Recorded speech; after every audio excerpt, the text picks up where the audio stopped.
എന്റെ പേര് പ്രകാശ്. ഞാൻ ഈറോഡ് ജില്ലയിലാണ് താമസിക്കുന്നത്. ഞാൻ മുല്ലപ്പൂ കൃഷി ചെയ്യുന്നു. ഇത് രാമേശ്വരം ചെടിയാണ്. 4 വർഷം പ്രായമുള്ള ഒരു ചെടിയാണിത്. തണ്ട് ചീയൽ, ഇല ചുരുളൽ, ഇല ചുരുങ്ങൽ, തണ്ട് ചുരുങ്ങൽ തുടങ്ങി നിരവധി പ്രശ്നങ്ങൾ ഉണ്ടായിരുന്നു. അതിനുശേഷം ഞാൻ ഫേസ്ബുക്കിൽ APKS കമ്പനിയിൽ നിന്ന് FL77 വാങ്ങി. ഞാൻ 200 മില്ലി FL77 10 ലിറ്റർ വെള്ളത്തിൽ കലർത്തി തളിച്ചു. ഇല ചുരുളൽ, ഇല ചുരുങ്ങൽ, തണ്ട് ചുരുങ്ങൽ, വാട്ടം തുടങ്ങിയ പ്രശ്നങ്ങൾക്കെല്ലാം പരിഹാരമായി.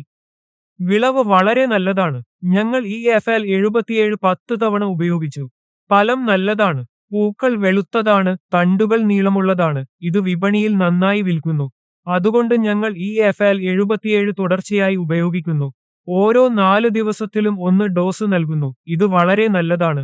നിങ്ങൾ ഇത് തുടർച്ചയായി ഉപയോഗിക്കണം. അപ്പോൾ മാത്രമേ നിങ്ങൾക്ക് ഫലം കാണാൻ കഴിയൂ. ഓരോ മുകുളത്തിനും 9 മുകുളങ്ങൾ ആവശ്യമാണ്. ഈ മികച്ച ഉൽപ്പന്നം നൽകിയതിന് APKS-ന് വളരെ നന്ദി.